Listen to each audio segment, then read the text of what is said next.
नमस्कार दोस्तों, आज हम लोग तीसरा टेस्ट करेंगे। ठीक है, और इसमें हिंदी और मैथ रहेगा। सभी को मालूम है कि आपका एग्ज़ाम क्या है, फरवरी में होने वाला है।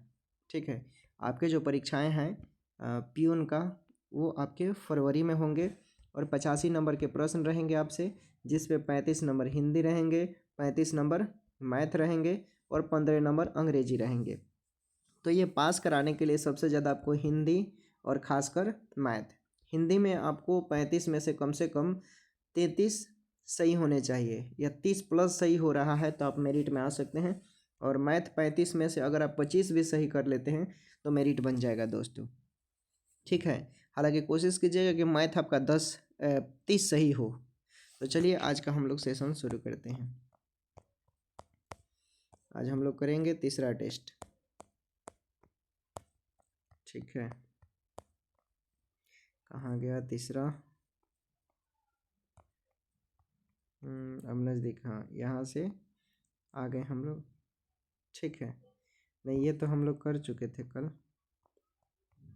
तीसरा टेस्ट हम लोग को करना है। ठीक है, तीसरा कहाँ चला गया?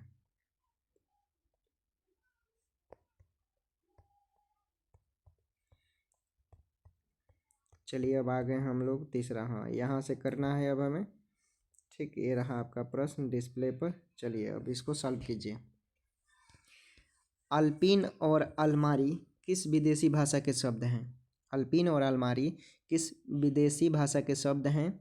दोस्तों देखिए, अगर इसका PDF चाहिए तो आप टेलीग्राम का डिस्क्रिप्शन में लिंक है, उस पर जुड़कर आप उसे प्राप्त कर सकते हैं।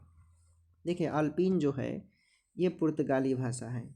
ठीक है, अल्पिन और अलमारी जो है ये कैसी है? ये पुर्तगाली भाषा है। ठीक है, पुर्तगाली हमारे देश पर ब्रिटिश क्या बोलते हैं, जो कंपनी थी, पुर्तगाली कंपनी। ठीक है, उद्योग की भावना से आई थी, यहाँ पे व्यापार के माध्यम से जो आई थी। सबसे पहले आपको मालूम है 1498 इम्पोर्टेंट डेट। चलिए आगे अब बात करते हैं इसमें कुछ और। पुर्तगाली भाषा जो है दोस्तों, अचार, आपका जो अचार है ना, जो हम लोग खाते हैं, आम का अचार, आंवला का अचार, ठीक है, ये सब क्या है? पुर्तगाली भाषा है। पुर्तगालियों को पसंद था, वही सबसे पहले हमारे देश में बनाया था लोग। आप तिजोरी देखते हैं, तिजोरी, ताला चाबी जिसको बोलते हैं, ये पुर्तगाली है। ठीक है, पुर्तगाली भाषा से ही आया है। तौलिया, नहाने के टाइम जो आप यूज करते हैं, आप जाती हैं या जाते हैं तौलिया लेकर, ऐसे तो नहाने कोई जाता नहीं होगा, तौलिया लेकर जाते हैं, नहाने के बाद शरीर को पोंछते होंगे। ठीक है, तो वो सब क्या है? आपका पुर्तगाली भाषा है, पुर्तगालियों से लिया गया है। ठीक, अगर आपसे दोस्तों यहाँ पर पूछे, अगर प्रश्न बाय द वे पूछ दिया कि तुर्की शब्द कौन कौन है, तो बेगम जानते हैं, बेगम, बेगम, ठीक, कैंची, तोप, बारूद, लाश। जो दरोगा है, दरोगा, वो भी समझ लीजिए तुर्की शब्द है। आगे देख लीजिए, आगे है कि सन्यासी शब्द में किस प्रकार की अशुद्धि है? सन्यासी शब्द में किस प्रकार की जो शब्द है वो बोल रहा है कि अशुद्धि है? तो देखिए, अनुस्वार संबंधी ये क्या है? अशुद्धि है, अनुस्वार। सन्यासी का शुद्ध होता है, ऐसे लिखते हैं हम लोग, सन्यासी। ठीक है, ये शुद्ध होता है सन्यासी। ठीक है, इसलिए अनुस्वार संबंधी, अनुस्वार का प्रॉब्लम है इसमें। चलिए अगला प्रश्न देखिए। अगला है आपसे कि जहाँ पहुँचा ना जा सके के लिए एक शब्द क्या होगा?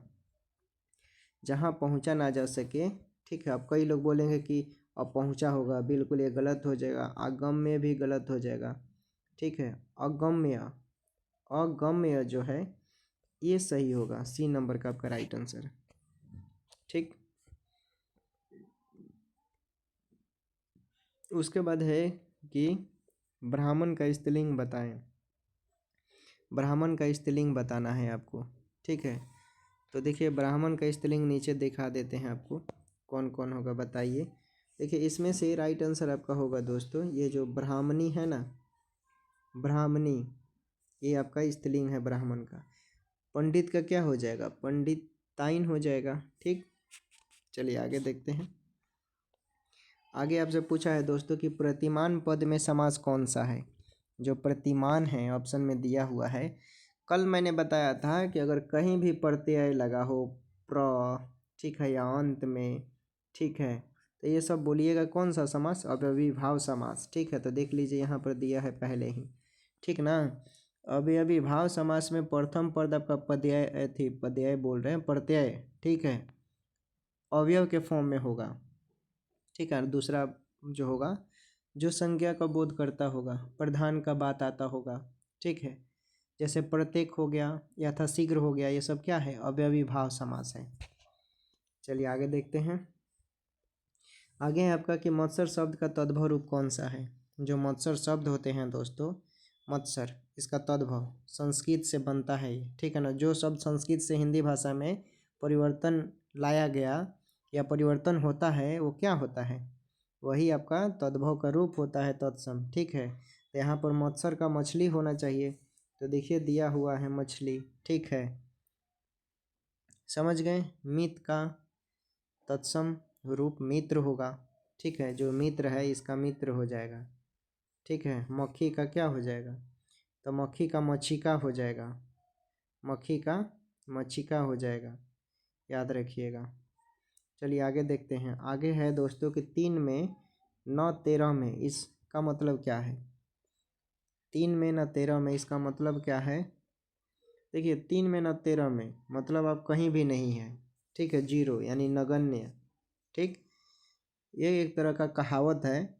गांव देहात में देखिएगा जो पुरानिया लोग होता है, बुजुर्ग जो लोग होते हैं ना, वो बोलते हैं कि 3 में न 13 में। वो लोग ऐसा ऐसा प्रश्न पूछेगा कि आपका दिमाग काम नहीं, मतलब अजीब गरीब तरीका प्रश्न होता है, बुझावल टाइप का, बूझे तो सूझे, ऐसा होता है, ठीक। अब आगे देख लेते हैं। आगे है दोस्तों कि इनमें से कौन सा शब्द अगुआ का प्रवाची शब्द नहीं है। इनमें से कौन सा शब्द अगुआ का प्रवाची शब्द नहीं है। अगुआ जानते हैं, जो शादी विवाह करवाता है लोग, ठीक है ना। देखिएगा गांव में ज़्यादातर मेडिएटर लोग मिलते हैं, जिसको अगुआ भोजपुरी भाषा में बोलते हैं, बहुत अगुवाई करो तरह, ऐसे बोलता है लोग ना। तो वही शादी करवाने को अगुआ या मीडिएटर बोलते हैं। अब आसानी से आप पकड़ लीजिए कि इसका क्या राइट आंसर होगा। ऑप्शन एक और दिया होगा नीचे, ठीक ठीक है, धनाधय लिख देते हैं, धनाधय, ये डी ऑप्शन है, ठीक। तो देखिए यही आपका राइट आंसर हो जाएगा अगुआ। इसमें परिवाची पूछ रहा है कि परिवाची कौन नहीं है, तो नहीं है। देखिए सरदार, अग्रणी, मुखिया ये सब होता है, लेकिन ये नहीं होगा धनाधय। आगे देखिए, आगे आपसे पूछा है कि इनमें से अभियोदय शब्द का सही संधि विच्छेद कौन सा है। इनमें से अभियोदय शब्द का सही संधि विच्छेद कौन सा है। देखिए अभियोदय शब्द का सही संधि विच्छेद आप कीजिएगा तो अभी प्लस उदय, हारसीन वाला जो होगा ना वही आपका सही होगा। तो देखिए हारसीन वाला बी नंबर में दिया हुआ ये आपका सही है। आगे देख लीजिए, आगे आपसे पूछा गया है दोस्तों कि जिस समास में पूर्व पद अव्यय हो तो उसे किस प्रकार का समास बोलते हैं। थोड़ी देर पहले मैंने इसके बारे में बताया था, मुझे लगता है कि लोगों को समझ में आ गया होगा, ठीक है, अवयवी भाव समास, ठीक है। आगे देख लीजिए, आगे है आपसे पूछा है कि इनमें से सरस्वती पत्रिका के संपादक कौन थे। इनमें से सरस्वती पत्रिका के संपादक कौन थे दोस्तों, तो ये बहुत बार प्रश्न आया भी है, ठीक ना। ये होते हैं महावीर प्रसाद द्विवेदी थे। कौन थे, महावीर प्रसाद द्विवेदी। हिंदी की पहली मासिक पत्रिका सरस्वती जो थी दोस्तों, ये 1900 ईस्वी में चिंतामणि घोष द्वारा स्थापित किया गया था। सबसे पहले चिंतामणि थे, इसके संपादक कौन बने, महावीर प्रसाद द्विवेदी, याद रखिएगा। चलिए आगे देखते हैं। आगे है दोस्तों कि अभिषेक का संधि विच्छेद कौन है। थोड़ी देर पहले संधि विच्छेद के बारे में बताया मैंने कि जो हारसीन वाला अभी होगा इस तरह का, ठीक है, तलाबे सो कौन, तो दंती सो वाला शेख होगा, तो वही होगा अभिषेक। तो देखिए ए नंबर में आपका दिया हुआ है। चलिए आगे प्रश्न, इनमें से किस वाक्य में अकर्मक क्रिया है। इसमें क्या पहचानना है, अकर्मक क्रिया की पहचान करना है, ठीक है। क्या पहचानना है, अकर्मक क्रिया की पहचान करना है, ठीक है। तो देखिए चालक गाड़ी चलाता है, भाई कौन गाड़ी चलाता है, चालक। तो भाई चालक तो होता है कोई होगा ना, ठीक। उसके बाद माँ स्वेटर बुनती है, तो स्वेटर कौन बुनती है? माँ, ठीक है। कर्म, ठीक है। उसके बाद रामू खाना खा रहा था, खाना कौन खा रहा है? रामू, इसलिए क्या सकर्मक हो गया, ये भी सकर्मक। जिसमें कर्ता पर काम पड़े ना उसको बोलेंगे सकर्मक, और जिसमें समझ लीजिए कि कर्म पर पड़ेगा,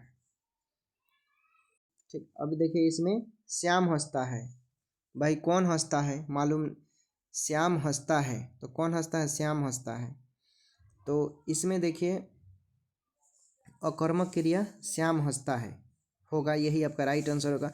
क्योंकि हंसना क्या है? एक अकर्मक क्रिया है, और जिस क्रिया के जो कोई क्रिया हो गया, वर्ब हो गया, अगर उसका फल कर्ता पर पड़ता है तो उसे अकर्मक क्रिया कहते हैं। जिसका फल कर्ता पर नहीं पड़ता है उसको क्या बोलते हैं? सकर्मक क्रिया पढ़ते हैं, ठीक है। और सकर्मक क्रिया को द्विकर्मक क्रिया या संयुक्त क्रिया में बांटा जाता है, याद रखिएगा।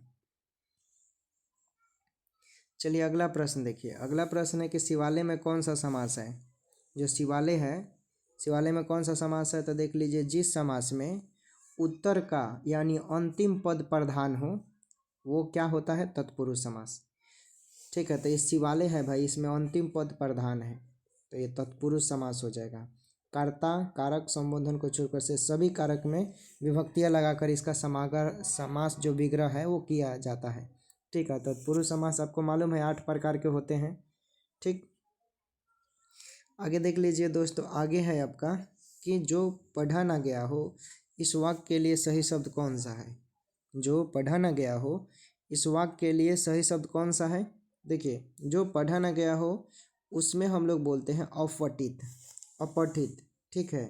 जो पढ़ा नहीं गया हो, साक्ष्य है लेकिन पढ़ा नहीं गया, अपठित हो गया। जो ईश्वर को मानता है उसे क्या बोलते हैं? आस्तिक बोलते हैं। जो नहीं मानता है उसे नास्तिक बोलते हैं, ठीक है। और जो पढ़ने योग्य ही नहीं है उसे अपठनीय बोलते हैं। यहाँ पर देखिए इस डी और ए एक जैसा है, इसमें मिस्टेक नहीं करना है। जो कभी पढ़ा ही नहीं गया हो उसको बोलेंगे अपठित।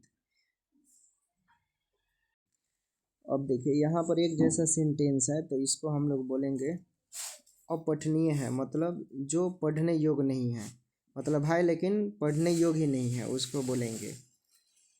आगे देखते हैं, आगे है कि अनामिका के रचनाकार कौन है। इसमें देखिए अनामिका के रचनाकार पूछा है आपसे, तो ऑप्शन देख लीजिए। एक है सूर्यकांत त्रिपाठी निराला, उसके बाद जयशंकर प्रसाद, महादेवी वर्मा और सुमित्रा नंदन पंत। तो सूर्यकांत त्रिपाठी जो है ये अनामिका का इन्होंने रचना किया था, ठीक है। इनके बहुत सारी कृति है लेकिन प्रश्न में आपसे यही पूछा है इसलिए आपका ये राइट आंसर हो जाएगा। उसके बाद है कि जो सुप्त होता है, सुप्त, सुप्त का विलोम पूछा है, ठीक है। सुप्त मतलब जो सो गया है, ठीक है, मतलब सुस्त हो गया है उसको बोलते हैं, ठीक ना। तो इसमें जागृति होगा राइट आंसर इसका, देखिए दिया हुआ है। उसके बाद देख लेते हैं आगे आपसे पूछा है कि भ्रमर जो शब्द है का तद्भव रूप है कौन सा है? भ्रमर पूछा है। भ्रमर का तद्भव यानी संस्कृत वाला बताना है, तद्भव तत्सम में। तो भ्रमर शब्द का जो होगा तद्भव भौंरा हो जाएगा, नाम से ही मालूम चल रहा है, ठीक है। क्या हो जाएगा? भौंरा। और अब सभी को मालूम है कि उत्पत्ति के दृष्टि से शब्द के 4 भेद होते हैं, तत्सम, तद्भव, देशज, विदेशज, ठीक है। संस्कृत के मूल शब्द को ही तत्सम कहते हैं। आगे देख लीजिए, आगे है आपसे पूछा है कि अघोष अल्प प्राण का उदाहरण कौन सा है? अघोष अल्प प्राण का उदाहरण कौन सा है? तो देखिए अघोष में आपका जो हो जाएगा ये क होगा अल्प प्राण के रूप में, ठीक है। क जिन व्यंजन वर्णों का उच्चारण में मतलब स्वतंत्र पुर से झंकृति होती है वो अघोष में आते हैं, ठीक। राइट आंसर यही हो जाएगा। उसके बाद दिया है आपसे कि आंसू कविता के कवि कौन है? आंसू कविता के कवि पूछा है। ऑप्शन देख लीजिए, अज्ञ है, जयशंकर है, सूर्यकांत त्रिपाठी निराला और राम नरेश त्रिपाठी। तो देखिए आंसू कविता के कवि जो हैं वो जयशंकर प्रसाद हैं। कौन हो जाएंगे? जयशंकर प्रसाद, ठीक। अब आगे देखते हैं मैथ, हम लोग 2-3 गो प्रश्न है, ठीक है। मैथ भी करते रहिए प्रैक्टिस। इसमें दिया है एक वर्ग का क्षेत्रफल 256 वर्ग सेंटीमीटर है, इसका परिमाण के दोगुने का मान क्या होगा? इसमें देखिए एक वर्ग का क्षेत्रफल कितना है? वर्ग का क्षेत्रफल क्या होता है? भुजा स्क्वायर, और क्षेत्रफल आपका 256 दिया हुआ है। ठीक है, जब भुजा निकालेंगे तो ये रूट इधर आ जाएगा, 256 है, 256 जो होता है इसका वर्गमूल निकालेंगे तो 16 गुने 16 कितना आ रहा है 16। अब पूछ रहा है प्रश्न में दोगुने का मान। ठीक है, परिमाप दोगुने का मान, चूँकि आपका भुजा कितना आ गया, ए बराबर 16 सेंटीमीटर आ गया। अब बोला दोगुने का मान। ठीक है, तो 4 गुने भुजा होता है, तो यहाँ भुजा का मान पुट कर दीजिए, तो 16 चौका 64 सेंटीमीटर। ऑप्शन ए नंबर आपका राइट आंसर हो गया। फिर आगे देखिए, आगे आपसे दोस्तों पूछ रहा है कि 6 लड़के एक काम को 42 घंटे में पूरा करते हैं, तो 14 लड़के उस काम को कितने घंटे में पूरा करेंगे। 6 लड़के, चूँकि 6 लड़के किसी काम को 42 घंटे में पूरा करते हैं, तो 14 लड़के इस काम को कितने घंटे में पूरा करेंगे। तो देखिए 14 तियाँ 42, 6 18, यानी 18 घंटे में पूरा करेंगे।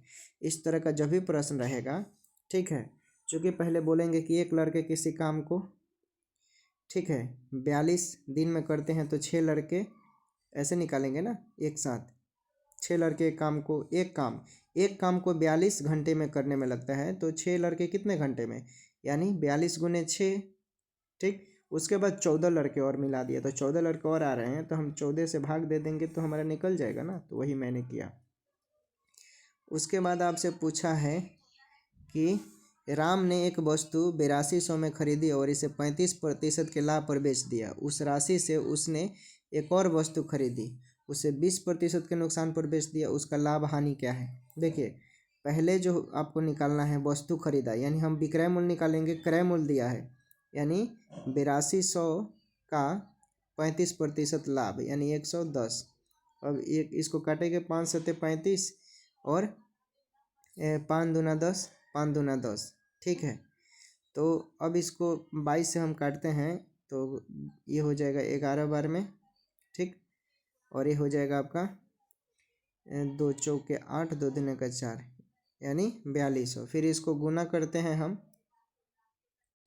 अब इसको गुना कीजिएगा, आप देखिए चूँकि पहला वस्तु का हम विक्रय मूल्य निकाल रहे थे, ठीक है, ऐसे 8200 गुने 135/100, तो इसको काटेंगे तो आपका मान कितना आ जाएगा, काटेंगे तो 11,070 रुपया आ गया। ये क्या आ गया, पहला वस्तु का विक्रय मूल्य निकला ये। ठीक है, जो ऊपर दिया है 2 वस्तु का मान निकालना है, तो पहला वस्तु का विक्रय मूल्य निकल गया।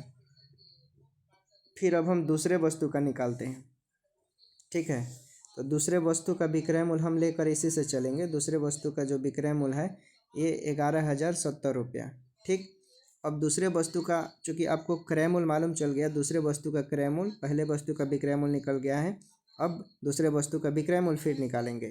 तो दूसरे वस्तु का विक्रय मूल्य हम इसी मान पर निकालेंगे, 11,070 जो निकाले हैं, अगुने कितने प्रतिशत का हानि होता है, 20% का। ठीक है, 20% का हानि होता है, तो 20/80 हो जाएगा, 0 से 0 और 2 चौके 8। इसे 4 से काटेंगे तो कितने बार में जाएगा, ये काटेंगे आप तो 4 8 32, और ये आपका आ जाएगा 8856। ठीक है, 8,556 रुपया कितना आया, 8,556 रुपया। चूँकि पहले से आपका मान कितना दिया हुआ है, क्रय मूल्य 8200। ठीक है, अब इसको घटा लीजिए कितना आ रहा है, तो मान आपका क्या निकल जाए, कितना हानि हुआ कितना लाभ हुआ। चूँकि ऊपर वाला ज़्यादा है, विक्रय मूल्य ज़्यादा है, यानी लाभ हो रहा है यहाँ पर, तो घटा दीजिए, तो 6 में से 6 गया 0, 5 का 5, 8 में से 2 गया। ठीक है, तो 656 रुपया आ रहा है, तो ऑप्शन में बी नंबर में 656 रुपया लाभ दिया हुआ है। ठीक, समझिए फिर से, राम ने एक वस्तु खरीदा 8200 रुपये में। ठीक, ये 8200 में खरीदा और इसको 35% के लाभ होता है, तो 35 यानी 135/100। मैंने इस पर इसका क्या निकाला, पहले वस्तु का विक्रय मूल्य निकाला, तो 11,070 रुपया आ गया। ठीक, पहले वस्तु का क्या आया, ये विक्रय मूल्य। अब हम दूसरे वस्तु का क्रय मूल्य इसी पर लेकर चलेंगे। ठीक है, तो इसी पर मैं लेकर चला इसका क्रय मूल्य, तो इसी के साथ मैंने क्रय मूल्य निकाला। ठीक है, जबकि हमको 20% का हानि होता है, तो 20/80 घटा लेंगे 100 में से 20। अब इस पर मान हम निकालेंगे तो 8,856 आ गया हमारा। ठीक, चूँकि ये ज़्यादा है, ठीक है, और 8200 रुपया कम है, यानी यहाँ पर लाभ हो रहा है, तो आपका 656 रुपया का लाभ हुआ। आगे एक और प्रश्न बचा हुआ है, नहीं ख़त्म हो गया। ठीक है, चलिए ऐसा ही थोड़ा थोड़ा जो होगा आपको हम करवाते रहेंगे, बाकी पढ़ते रहिए, फिर जैसा होगा हम अपडेट देंगे। टेक केयर, बाय बाय, अपना ख्याल रखें।